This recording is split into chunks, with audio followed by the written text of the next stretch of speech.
კი არის დაკეტილი ეს საკათედრო ტაძარი, მაგრამ ხომ მოვედი აქ, რაც თავარია და ხომ ნახე რომ აქ არის, აი აქ. მე-11 საუკუნეში აშენებული ულამაზესი რამ. თან საღამოხანს ბევრად უფრო ლამაზია ყველაფერი. ეს ადრე იყო მეფეების რეზიდენცია. პარკინგს ხომ საერთოდ ვერ იპოვე ამ ქალაქში, მაგრამ თბილისური ვარიანტი გავაჩალიჩე. აქ არის ერთი ადამიანი, რომელსაც ახლა ყავარჯნებით რომ არის ეს ადამიანი, მისცემ ფულს, მანქანას მიგიხედავს. აი თბილისში რომ არა ნათლუღში, მოიცი, აი ზუსტად ეგეთი მომენტია რა, ჯიგრული ქართული მომენტი. მანქანა გავაჩერე, როგორც იქნა, ცოტა უკვე შევედი ლისაბონის და პორტუგალიის დვიჟენიების ეშხში.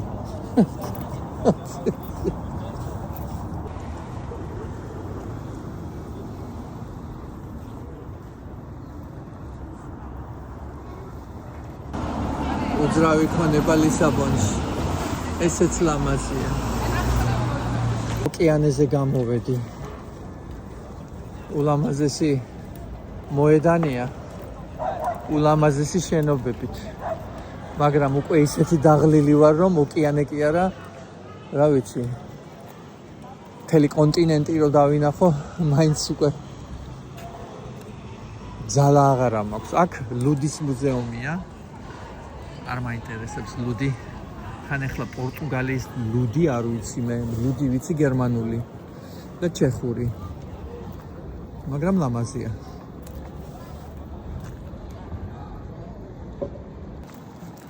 როგორ მოგწონთ სიმეტრია, რომელიც ამ არქიტექტურულ კომპლექსში არის გათვალისწინებული.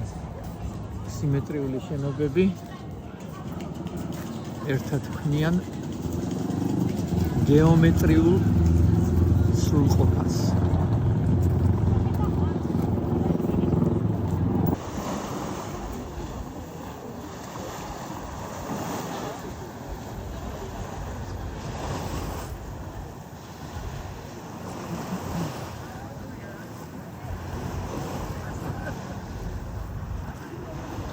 ეს ქრისტეს ქანდაკება.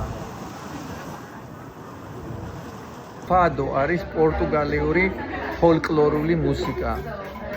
და აი ამ ყველაფრის მოსმენა მხოლოდ აქ შეიძლება. საქართველოში არ ამგონია რომ იყოს ფადოს წრეები ან ანსამბლები და ჩვენ ეხლა ველოდებით არტისტების მოსვლას.